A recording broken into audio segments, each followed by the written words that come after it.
राहिला असेल तर त्यामध्ये दिलगिरी व्यक्त करतो। या ठिकाणी मी प्रथमतः या उमेदवारांचा या ठिकाणी परिचय करून देतो। या तरडगाव जिल्हा परिषद गटामधून आपल्या सर्वांच्या या ठिकाणी आग्रहाखातर या ठिकाणी आदरणीय बाबा आणि महाराज साहेब आमदार साहेब यांना या ठिकाणी तरडगाव जिल्हा परिषद गटासाठी विनंती करतो की आपण सर्वांना या ठिकाणी उठून या ठिकाणी नमस्कार करावा। पाणी येत होतं, मुलांना मिरेला शाळेला जाण्यासाठी अनेक अडचणी येत होत्या। त्यामध्ये सुद्धा त्या ठिकाणी प्रशासकीय मान्यता घेण्यासाठी आदरणीय महाराज साहेब असतील, आदरणीय बाबा असतील, पंचायत समितीचे आमचे सर्व पदाधिकारी प्रशासकीय मान्यता मंत्री झाले त्यावेळेला त्या ठिकाणी त्यांनी पहिल्यांदा निर्णय दिला। आमच्या या ठिकाणी आमचे मार्गदर्शक कैलासवासी नारायण पिंगळे यांनी पवार साहेब या ठिकाणी शोषण केंद्राला भेट देणार होते आणि तातडीने ते इथे येणार होते।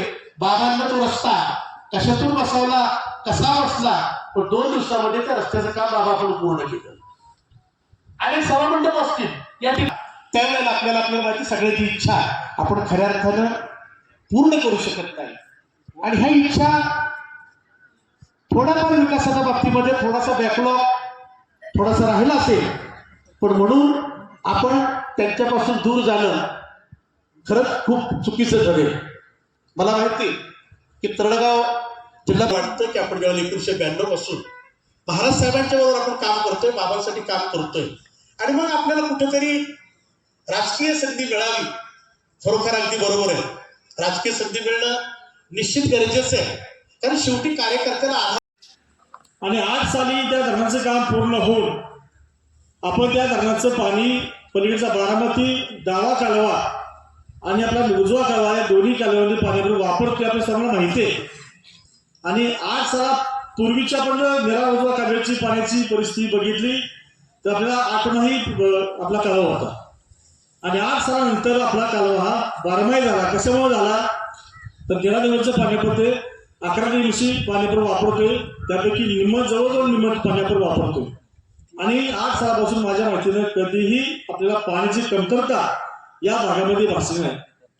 पण तुम्हाला एक सांगायचं की ज्यावेळेस 19 साली माजी खासदार आत्ताचे निवडून आल्यानंतर त्यांनी पहिलं काम कोणतं केलं असेल तर त्यांनी सांगितलं की या निरा उजवा कालव्याला जे पाणी वापरतोय ते पाणी तुम्ही बंद करा आणि त्यावेळेस संघर्ष झाला आणि आपल्या सगळ्यांनी भूमिका मांडली। महाराजसाहेबांनी बाबांनी पुराणी मागणी केली की पाणी म्हणजे आपल्या तालुक्यात लोक वापरतात फक्त बारामध्ये वापरत नाही, फक्त आपल्या प्रत्येक तालुक्यात वापरत नव्हताच पण त्यांना माहिती नसल्यामुळं चुकीची माहिती घेतल्यामुळं या आपल्या लोकांनी अन्याय करण्याचं काम त्यांनी केलं आणि त्यावेळी त्यांनी सांगितले बारामतीला पाणी पळवलं। आता आज हेच बारामतीला गेले, जे मध्ये पाणी पळवलं तेच बारामतीच्या मागे गेले, आपण कुठे लक्षात ठेवावं। तेव्हा खोटी वक्त असवण्याची लोकांना बोलताबा द्यायच्या प्रतिष्ठित कृती कोणतीही नाही। माझे बाबासाहेबांनी सांगितले पाडेगाव गावामध्येच कितीतरी कामं कोट्यावधीची विकास कामं झाली आदांच्या माध्यमातून जिल्हा परिषद। थोडीशी वर्ग राहिलेले सर्व कार्यकर्ते एक मोठा श्वास घ्या आणि माझ्या मागे म्हणा या महाराष्ट्राला ज्यांनी आपल्या विचार संस्कारांनी नटवलं, या महाराष्ट्राला गुलामगिरीच्या विळख्यातून मुक्त केलं, या महाराष्ट्राला ज्या लोकांनी जायबंदी केलं होतं त्या गनिमांना या महाराष्ट्रातून पळवून लावण्यासाठी ज्या माऊलीनं आपला पुत्र या महाराष्ट्राच्या मातीसाठी समर्पित केला आणि स्वतः सोन्याचा नांगर हातात घेऊन इथली माती सुजलाम सुफलाम केली त्या राष्ट्रमाता राजमाता जिजाऊ साहेबांचा, छत्रपती शिवाजी महाराजांचा, संभाजी महाराजांचा, क्रांतीसूर्य महात्मा ज्योतिराव फुल्यांचा, विश्वरत्न डॉक्टर बाबासाहेब आंबेडकरांचा, शाहू महाराजांचा, त्याचबरोबर साहित्यरत्न अण्णाभाऊ साठ्यांचा, क्रांतीवीर नरवीर उमाजी नायकांचा। खरं तर या महापुरुषांच्या शिवाय आपलं जीवन शून्य आहे म्हणून यांचं प्राधान्यानं पहिल्यांदा नाव घेणं अभिप्रेत आहे। सन्माननीय विचारपीठावर स्थानस्थ असणारे आपल्या सर्वांचे मार्गदर्शक या फलटणला खऱ्या अर्थानं सुसंस्कृत राजकारणाची घडी ज्या राजघराण्यानं घालून दिली त्या राजघराण्याचे सर्वात जमिनीवर पाय ठेवून वागणारे नेतृत्व म्हणजे आदरणीय संजीवराजे नाईक निंबाळकर. आज ते या प्रचार शुभारंभासाठी या ठिकाणी उपस्थित आहेत, त्याबद्दल मी त्यांचं मनस्वी हृदयस्वी हार्दिक असं स्वागत करतो. त्याचबरोबर आमच्या पाडेगावचे आणि तळेगाव जिल्हा परिषदेचं नेतृत्व करत असताना सातारा जिल्हा परिषदेमध्ये ज्यांनी समाज कल्याण सभापती म्हणून अतिशय उत्तम असं कार्य केलं ते आमच्या सर्वांचे मार्गदर्शक आणि खरात घराण्याचं नाव या पाडेगावला जोडून खऱ्या अर्थानं लौकिक दिला. त्याबरोबर आपल्या सामाजिक कार्यामध्ये ज्यांनी आपलं आयुष्य खडतर अशा संघर्षमय जीवनामध्ये व्यतीत केलं ते आमच्या अशोकांना खरात आणि तरळगाव पंचायत समिती गण हा गण आज पण अभेद्य ठेवणारे आमचे सन्माननीय गायकवाड साहेब वसंतराव गायकवाड साहेब आताचे आमचे चेअरमन. महापुरुषांच्या यादीतलं एक नाव मी जाणून बुजून मागं ठेवलं आणि ते ठेवत असताना ते महिला म्हणून ठेवलं असं तुमच्या मनामध्ये येऊ नये. ज्या महिलेला आपण हातात पिंड घेऊन संपूर्ण आयुष्यभर पाहत आलोय पण त्या महिलेला हातात तलवार घेऊन कधीतरी पाहायची धमक ठेवा. ती महिला आज तिला देवी म्हणून गौरवलं जातं पण खरंच आज आमच्या त्या महिलेला आज आमच्या त्या देवीचा दर्जा प्राप्त आहे का हे एकदा सगळ्यांनी आपल्या मनाला आत्मचिंतन करून विचारावं. होय, एक घोषणा जोरदार द्या. ती घोषणा अशी आहे की ज्या महिलेनं ज्या माऊलीनं ज्या मातेनं आमच्या भारतातल्या संबंध हिंदू मंदिरांचा जीर्णोद्धार केला त्या राष्ट्रमाता राजमाता अहिल्यामाई होळकरांचा अहिल्यामाईंनी काशी विश्वेश्वरामध्ये मंदिरांचा जीर्णोद्धार केला आणि आमचं सरकार ज्यांनी आता आमच्या पुढे एक बलाढ्य असा उमेदवार उभा केला त्यांच्या पक्षातून त्याच पक्षाचं नेतृत्व आज काशी विश्वेश्वराच्या मंदिरामध्ये ज्यांनी जीर्णोद्धार केला. खरं तर बाबा हा ऐतिहासिक आणि पौराणिक वारसा असणारा हा घाट होता. आज त्या घाटावर खरं तर बुलडोजर चालताना बघताना आमच्या डोळ्यात अश्रू दाटून येतात आणि मनात हुंदके येत आहेत. एकीकडे आम्ही सांगायचं आम्ही महापुरुषांच्या विचारांचे वारसदार आहोत, एकीकडे आम्हाला सांगायचं की आम्ही महापुरुषांच्या विचारांना अधीन राहून कार्य करत आहोत आणि दुसऱ्या बाजूला अशा प्रकारे महापुरुषांच्या विचारांची विटंबना जर होत असेल तर हे कितपत योग्य आहे हे आपल्या मनाला आपण विचारलं पाहिजे. आज या पाडेगावमध्ये आपण या तरळगाव जिल्हा परिषद गट तरळगाव पंचायत समिती गण आणि पाडेगाव पंचायत समिती गण या तीनही उमेदवारांच्या प्रचाराचा शुभारंभ करतोय. नारळ फुटलेले आहे आणि खऱ्या अर्थानं आपल्या मनामध्ये जी ऊर्जा संचारित झालेली आहे ही ऊर्जा आता 5 तारखेला बटन दाबूनच शांत झाली पाहिजे. किंबहुना ही ऊर्जा 7 तारखेला विजयाचा गुलाल आणि भंडारा उधळण्यासाठी साठवून ठेवा. निश्चित सांगतो की आपला विजय निश्चित आहे. याचं कारण आहे 2 निवडणुकांमध्ये पराभवाचं कारण गटातटाचं राजकारण, गटातटाची जिरवाजिरवी आणि बाकीच्या गोष्टी आता आपल्याला बाजूला साराव्या लागतील. मी प्रामुख्यानं पहिल्या सभेपर्यंत पासून एकच सांगतोय की आपल्याला ही निवडणूक आपल्या अस्मितेची करायची आहे, ही आपल्या अस्तित्वाची करायची आहे. कारण ज्या राजघराण्यानं तुम्हाला आणि मला अस्तित्व आणि अस्मिता प्राप्त करून दिले आज त्या राजघराण्याचं अस्तित्व आणि अस्मिता खऱ्या अर्थानं पणाला लागली आहे. या फलटण तालुक्याला विचार संस्कारांनी नटवलेलं हे राजघराणं आज त्या राजघराण्यावर घरात घुसण्याची भाषा केली जाते. अरे मुर्दासारखं बसू नका, बाहेर पडा आणि प्रत्येक उमेदवाराच्या प्रचारासाठी बाहेर पडून हातात हात द्या आणि संगणमतानं पुढच्याला सांगा की ही लढाई आमच्या नेतृत्वाचे आणि नेतृत्व कोण करताय तर गिरीश बनकर नाही, नरोटे नाही किंवा गायकवाड मॅडम नाही तर ही लढाई करतात आमचे सर्वांचे मार्गदर्शक आदरणीय संजीवराजे नाईक निंबाळकर. जिल्हा परिषदेच्या 8 गटात हे नेतृत्व उभा आहे, हे शीर्ष नेतृत्व आहे. ते तुम्ही सगळ्यांनी डोक्यात घ्या. पंचायत समितीच्या 16च्या 16 जागा 16-0 करायच्या असतील तर आपल्याला हेच नेतृत्व पुढे ठेवावं लागेल आणि ह्याच नेतृत्वाकडे बघून आपल्याला सर्वांना मतं टाकावी लागतील. हेही डोक्यात घ्या. कारण गट आणि तट ह्या नेतृत्वाच्या चरणाशी विलीन होतात. मी पुन्हा एकदा सांगतो आपल्यातील गट आणि तट हे चरणाशी विलीन होतात आणि ह्या चरणांना खऱ्या अर्थानं जमिनीवर पाय धरून घट्ट उभं करायचं असेल तर ह्या 8ही जिल्हा परिषदेच्या जागा आपल्याला बहुमतानं जिंकून द्याव्या लागतील. ह्या 16च्या 16 पंचायत समितीच्या जागा आपल्याला त्याच ताकदीनं निवडून द्याव्या लागतील. याचं कारण आहे तुमच्या माझ्या दारात आज जे सुख आणि समाधान नांदताय याचं कारण फक्त हे घराणं आहे. आज त्यागाचे महामेरू म्हटलं तरी चालेल, वयाची 60 ओलांडली तरी या माणसानं कुठल्याही मोठ्या पदाला आजपर्यंत ईर्ष्या दाखवली नाही, स्वार्थ दाखवला नाही. रामराजे, श्रीमंत रामराजेंच्या पाठीशी जर खऱ्या अर्थानं कुणी सर्वात मोठा वडिलकीच्या नात्यानं म्हणेल मी, लहान असून वडिलकीच्या नात्यानं या जमिनीवर खऱ्या अर्थानं विकासाची गंगा ज्यांनी प्रवाहित केली ते नेतृत्व विधानसभेमध्ये जाण्यासाठी सज्ज आहे. फक्त तुमच्या आणि माझ्या एका मताची गरज आहे. संजीव राजे नाईक निंबाळकर हे विधान भवनात जाणार आहेत आणि त्यासाठी तुमचं एक मत, तुमचं प्रत्येकाचं तालुक्यातलं एक मत या शिवसेना पक्षाला दिलं जाणार आहे. हे मी आज निश्चितपणे ठाम सांगतो, कारण तुमचं आणि माझं प्रेम हे फक्त ह्या घराण्याच्या चरणाशी आहे आणि ही चरण आपल्याला मजबूत करायचे. या पवित्र चरणांना विधान भवनापर्यंत पाठवायचं आहे. प्रत्येक जणांना काही गोष्टी सांगायला सुरुवात केली की इथं जातीवाद चाललाय. जातीवाद कळतो का? जातीवाद कशाला म्हणतात हे समजतं का? अहो, ज्या गटामध्ये जातीय समीकरणांची ज्यांनी सांगड घातली, आज आमच्या जिल्हा परिषद गटाचं एकदा जातीय समीकरण बघा. इथल्या प्रमुख तिन्ही जातींना न्याय देण्याचं काम कुठल्या गटानं केलं आहे? आदरणीय बाबासाहेबांनी सांगितलं की आता एक मत मागतायत, उद्या पायावर येणार आहेत, रडणार आहेत. भावा मी तुझा पाहुणा आहे, माऊले मी तुझा लेक आहे.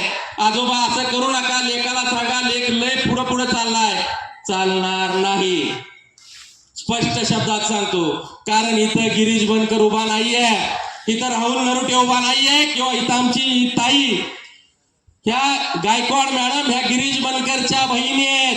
तरळगाव गटातील सगळ्या माझ्या माळी समाजाला आणि इतर समाजाला सांगणं आहे, धनगर समाजाला सांगणं आहे, मायक्रो ओबीसीला सांगणं आहे, बौद्ध समाजाला सांगणं आहे की ही माझी बहीण आहे आणि ही माझी बहीण जर पंचायत समितीत जाणार असेल तरच गिरीश बनकर खऱ्या अर्थानं जिल्हा परिषद मध्ये जायला तयार आहे. माझ्या बहिणीला तितक्याच प्रचंड बहुमताने तुम्हाला विजय करायचा आहे. माझा लाडका भाऊ या ठिकाणी बसलेला आहे.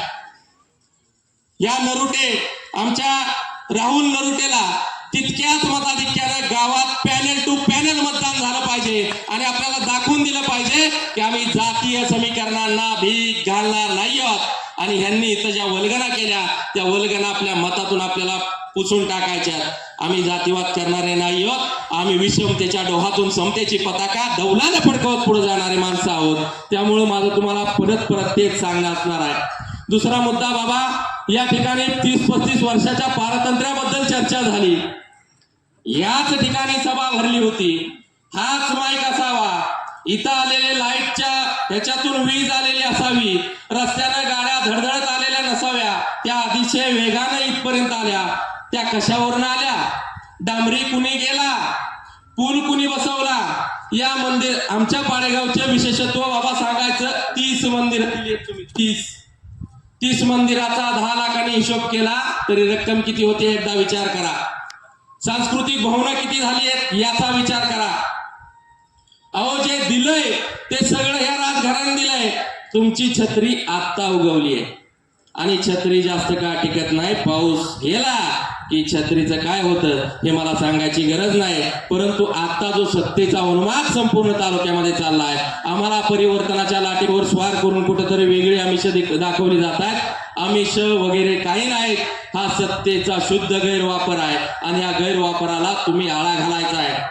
पैशाचं वाटप, बाकीच्या गोष्टींचं वाटप, ह्या गोष्टींना आता थांबवलं पाहिजे. मला एकच सांगा, 30 आणि 35 वर्षांची भाषा झाली. 35 वर्षात तुमच्या माझ्या गावात असा कधी पैशांचा उन्माद झाला होता का? आज तरुणांच्या रोजगारीचा प्रचंड मोठा पुन्हा एकदा प्रश्न उपस्थित केला जातो. तरुण बेरोजगार तालुक्यासाठीच नव्हे तर मंत्री या नात्याने केवळ तो फलटण तालुक्याचा मंत्री म्हणून काम करत नसतो, तर रामरायांसारखं नेतृत्व त्यांना दिलेल्या जबाबदारीतून संपूर्ण दुष्काळी भागासाठी काम करत असतं. संपूर्ण शेतकरी ज्या 16 मळे आहेत त्या 16 मळ्यातल्या शेतकऱ्यांसाठी काम करत असतं आणि अशा प्रकारचं नेतृत्व आपल्या तालुक्याला लाभलं आणि त्यामुळंच आज फलटण तालुक्यामध्ये जी आपल्याला शांतता प्रस्थापित झालेली दिसते, जी काही राजकीय परिस्थिती आपल्याला त्या तालुक्यामध्ये दिसते, सामाजिक परिस्थिती दिसते, समाजकारण आपल्या तालुक्यामध्ये दिसतं, राजकारण दिसतं, ते केवळ त्यांच्यामुळं दिसतंय हे लक्षात घेण्याची आवश्यकता आहे. फलटण तालुक्यात आजपर्यंत आपण कधी जातीपातीचं राजकारणाला कधीही प्राधान्य दिलं नाही, कधी प्रोत्साहन दिलं नाही, कधी त्याला खतपाणी दिलं नाही. अनेकदा त्या ठिकाणी खुल्या जागा होत्या. उदाहरणच द्यायचं झालं तर सभापतीपद त्या ठिकाणी खुलं होतं. सभापती शंकरराव माडकर झाले. शंकरराव माडकर कुठल्या समाजाचे म्हणून अजिबात सभापती झाले नाही. त्या ठिकाणी ते सिनियर होते आणि त्याचबरोबर त्यांना चांगल्या प्रकारचा अनुभव होता म्हणून त्या ठिकाणी ते सभापती म्हणून काम करत होते. श्रीराम सहकारी साखर कारखान्याचे चेअरमन आज बाळासाहेब शेंडे, डॉक्टर बाळासाहेब शेंडे कुठल्या समाजाचे म्हणून त्या ठिकाणी ते काम करत नाहीत. एक योग्य व्यक्ती आहे, शिकलेली व्यक्ती आहे आणि त्या पदावर ते चांगल्या प्रकारे काम करू शकतात म्हणून काम करत. म्हणजे जातीपातीचं राजकारण आणि त्याला थारा आम्ही कधी दिला नाही आणि इथून पुढच्या काळात सुद्धा देणार नाही. उमेदवार निवडत असताना तो अमक्या जातीचा आहे तमक्या जातीचा हे पाहून काही त्या ठिकाणी उमेदवार निवडला जात नाही. त्या ठिकाणी तो होतकरू चांगला उमेदवार आहे का एवढंच त्याच्याकडं पाहिलं जातं. आणि तसं असलं तर जास्तीत जास्त तरुणांना संधी देण्याच्या दृष्टिकोनातून ह्या पंचायत समिती जिल्हा परिषदेला आपण उमेदवारांची निवड केलेली. म्हणजे तिन्ही उमेदवार बघा, हे तिन्ही उमेदवार हे नवीन आहेत, तरुण आहेत आणि नेहमी नव्याने गेलेलं त्या ठिकाणी जो कोणी उमेदवार असतो त्याच्यामध्ये उत्साह असतो, जोम असतो आणि त्यांच्या माध्यमातून अधिक कामं त्या ठिकाणी होऊ शकतात. आज सर्वच्या सर्व आपले जर तुम्ही उमेदवार बघितले, एखाद दुसरा अपवाद त्या ठिकाणी जर सोडला तर सर्वच्या सर्व तरुण उमेदवार त्या ठिकाणी दिसतील. आमच्या काकांसहित माझ्यासहित सर्व आम्ही थांबलेलो आहोत कारण तरुणांना संधी द्यायची एवढाच त्याचा मागचा उद्देश आहे, दुसरा काही नाही. मला अनेकांनी विचारलं तुम्ही का नाही जिल्हा परिषदेला उभं राहिला. म्हणलं माझ्या निम्म्या वयाची मुलं आता तिथं जिल्हा परिषदेमध्ये येणार आहेत. आता त्यांच्याबरोबर पुन्हा काय बसायचं. आता जर राजकारण करायचं असेल तर वरती आणि ते तालुक्याचंच नव्हे तर तालुक्याच्या बाहेर जाऊन आपल्याला जो आजपर्यंत जो अनुभव मिळालेला आहे, तुमच्याकडून अनुभव मिळालेला आहे, जिल्हा परिषदेकडून अनुभव मिळालेला आहे, हा अनुभव तो आता इतर ठिकाणी त्याचा उपयोग करून घेण्याच्या दृष्टीने त्या ठिकाणी प्रयत्न आपल्याला करायचा आहे. त्या ठिकाणी त्याकरता काम करायचं आहे आणि त्यामुळं तरुणांना या ठिकाणी संधी दिली गेली पाहिजे या विश्वासाने हे सर्व तरुण उमेदवार आज तुमच्या समोर उभे आहेत. त्यांनी काय कामं केली नाही तुम्हाला चांगलं माहिती आहे. गिरीश बनकर यांनी काय कामं केली बाबासाहेबांनी सांगितलं. एक मनाचा मोठेपणा लागतो. त्यांनी जे कामं केली ते बाबासाहेबांनी सरांनी सांगितली आणि अशा एका होतकरू उमेदवार आपण तुमच्या समोर ठेवलेला आहे, जिल्हा परिषदेसाठी दिलेला आहे. त्याला चांगल्या मताधिक्याने आपण निवडून आणा ही आपल्याला विनंती करतो. दादासाहेबांचं तर आपल्याला माहिती आहे किती योगदान आहे आणि त्याचप्रमाणे त्यांचे चिरंजीव सुद्धा त्याच तडफेने काम करतील असा मला विश्वास आहे. तरडगावमधून सर्वांनी त्या ठिकाणी एकत्रित येऊन योगिताताईंना त्या ठिकाणी संधी देण्याचं ठरवलं. एक तरुणी त्या ठिकाणी आज नक्कीच पंचायत समितीमध्ये जाऊन चांगल्या प्रकारचं काम करेल असा मला विश्वास आहे. म्हणून या तिन्ही उमेदवारांना आपण सर्वांनी चांगल्या मताधिक्याने त्या ठिकाणी निवडून आणा एवढीच विनंती करायला मी उभा आहे.